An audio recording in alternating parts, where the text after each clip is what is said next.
Hoje nós vamos falar de leis trabalhistas. Sabe aquela dúvida que toda dona de casa tem? Hoje nós vamos esclarecer.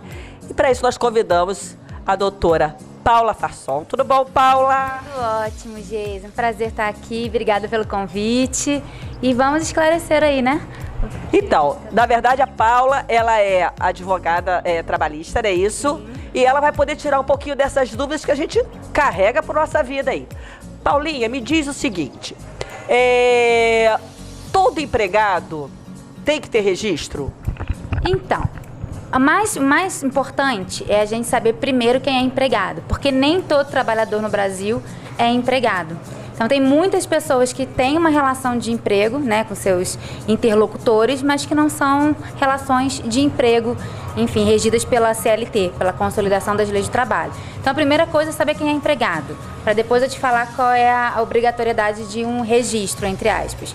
Para ser empregado no Brasil, gente, em primeiro lugar, a gente tem que ter de forma concomitante 5 requisitos, né, que a CLT, que é a Consolidação das Leis de Trabalho, traz para a gente, que são: a pessoalidade, tem que ser uma pessoa física. A gente vê hoje muitas relações por meio de pessoas jurídicas, tentando desconfigurar uma relação de emprego. Então, a gente tem que ser uma pessoa física e os critérios pessoais contam. Então, uma pessoa ela é contratada por seus critérios de habilidades, pelo seu currículo, pela sua formação, pela empatia que o empregador pode ter por ela, uma indicação, enfim. Ela que foi contratada. Eu não posso me fazer substituir, por exemplo, como empregada por uma pessoa da minha indicação. Não. O empregado tem que ter esse critério de ser uma pessoa física e tem que ser pelas suas habilidades pessoais, pelas quais ela foi contratada. Segundo requisito que a gente fala, tem que ter uma relação de subordinação. Então, se não houver uma relação de subordinação, é outra espécie de trabalho que não emprego. Se a pessoa não pode chegar a hora que quer, ela corre os riscos do negócio, ela faz as coisas como ela quer, empregado não será. Porque a relação de empregatícia requer uma subordinação entre o empregado e o empregador. Além disso, tem o requisito que a gente chama, né, no direito de onerosidade, mediante uma remuneração, mediante um salário. Se não tiver uma remuneração como contraprestação pelo serviço, emprego não é, pode ser mas outra espécie de trabalho. Além disso, o risco do negócio é do empregador.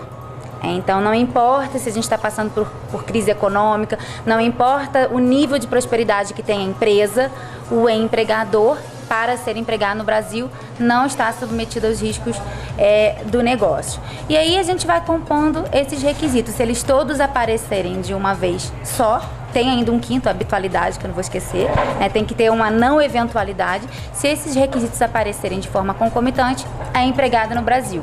Sendo empregado no Brasil, regido pela Consolidação das Leis do Trabalho, que é a nossa CLT, terá que ter o registro na sua carteira de trabalho. Vamos pensar assim, vamos falar em relação à nossa casa, né? Tá. Todo mundo tem ou uma empregada, ou tem uma diarista. Às vezes tem a empregada e a diarista, aquela que vai, enfim, fazer a faxina.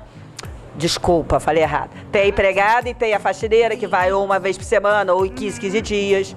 Tem babá, né? Tem o jardineiro, motorista. E tem uma que hoje está muito atual hoje, que a gente tem visto muito, que é aquela acompanhante de idoso, a pessoa que trabalha com idoso, às vezes dorme, pernoita, enfim. Dessas profissões que o brasileiro lida, né, quase que diariamente na sua casa, qual é emprego, qual que tem registro, qual que é considerado realmente um emprego? Tá. Então, a relação de trabalho doméstico tem uma lei própria. Vou até falar para os telespectadores o número da lei, porque pode ser que alguém se interesse, que é a Lei Complementar número 150 de 2015. Qualquer um pode ingressar com uma pesquisa no site do Planalto e consegue acessar essa lei na íntegra. A Lei Complementar 105 é a lei mais recente que a gente tem do trabalhador doméstico, que não é a CLT. Então, a gente só aplica para o doméstico a CLT de forma subsidiária. A gente tem que aplicar a lei do trabalhador doméstico, e essa lei vai trazer os requisitos. Então, dentro dessa lei, quer dizer, não adianta eu ir na CLT. Eu vou dentro dessa lei, eu vou encontrar tudo sobre o empregado doméstico, é isso? Isso. Legal. Em primeiro lugar, eu vou buscar essa lei, que é a Lei Complementar 150 de 2015. Ela vem para regulamentar a Constituição Federal, para quem quiser aprofundar um pouquinho mais, o artigo 7º, parágrafo único. E a CLT ela só vai ser aplicada quando essa lei do empregado doméstico, do trabalhador doméstico, ela for omissa. E lá a gente tem os requisitos. Quais são os requisitos para configurar uma relação de trabalho doméstico no Brasil hoje? É uma lei recente, né, que revogou uma lei mais antiga, então é o que a gente tem chamado de direito do trabalho doméstico novo. Primeiro, o empregado doméstico ele é contratado por uma pessoa física e não por uma pessoa jurídica. Ele é contratado para trabalhar no âmbito familiar, sem fins lucrativos. Se houver alguma finalidade lucrativa exercida por essa família, já deixa de ser empregado doméstico. Legal. Então é no âmbito familiar, contratado por uma pessoa física, para exercer o seu ofício em prol da família, com os demais requisitos aí que configuram uma relação de emprego. Qual é a habitualidade? A gente tinha uma dúvida, porque antes de essa lei trazer isso explicitamente, a gente não sabia, por exemplo, uma pessoa que trabalhava como diarista 2, 3 vezes por semana, se seria ou não empregado doméstico no Brasil. E hoje a gente já tem, a lei é clara, antes a gente não tinha essa clareza, hoje temos. A partir de 2 vezes por semana, pode-se configurar o trabalho doméstico, o empregado doméstico. O que não pode é a gente tentar transfigurar uma real relação de emprego para tentar transformar aquela pessoa em diarista e não arcar com as verbas trabalhistas. Essa pessoa, mesmo ela trabalhando 2 dias na semana, até para esclarecer, porque isso é bem legal falar. Essa pessoa que trabalha 2 vezes por semana, enfim, ela tem que ter contrato ou não precisa ter contrato? Então, contrato no direito do trabalho é bastante relativo, né? Porque o contrato no direito do trabalho, ele pode existir não apenas como a gente imagina um contrato, por escrito, de forma expressa.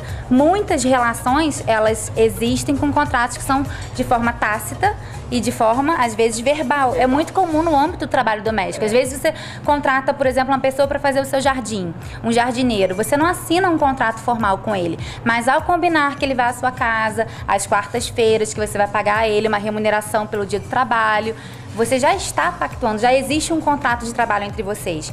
E se essa relação for se estendendo para mais de 2 vezes por semana, não precisa ter nada escrito, porque o direito do trabalho já reconhece como um contrato de trabalho, no caso aí de emprego doméstico. Doutora Paula, muito obrigada. Eu sei que o seu tempo é curtinho, fui lá, catei ela assim, bem, porque eu sei da importância disso, de a gente poder falar desse assunto. É muito legal, que muitas pessoas desconhecem, não sabem nem aonde procurar. Então eu te agradeço assim de coração, gratidão e um beijo no seu coração. E pode se despedir da câmera aí, que é sua. Obrigada pelo convite, obrigada. Mando um beijo para todos os telespectadores e um beijo para você. Obrigada. Galerinha, então fica a dica aí. Vamos nos informar. Leia a lei que ela falou. Vou botar a lei aqui embaixo para vocês verem. Leia, procure conhecer melhor para evitar um problema futuro. Caso não tenha compreendido o suficiente, procure um advogado ou um amigo que entenda, ou um contador, e vamos agir tudo direitinho dentro da lei para evitar problema, que não é brincadeira não, né? Boa sorte para vocês. Fiquem ligados, o próximo bloco volta já.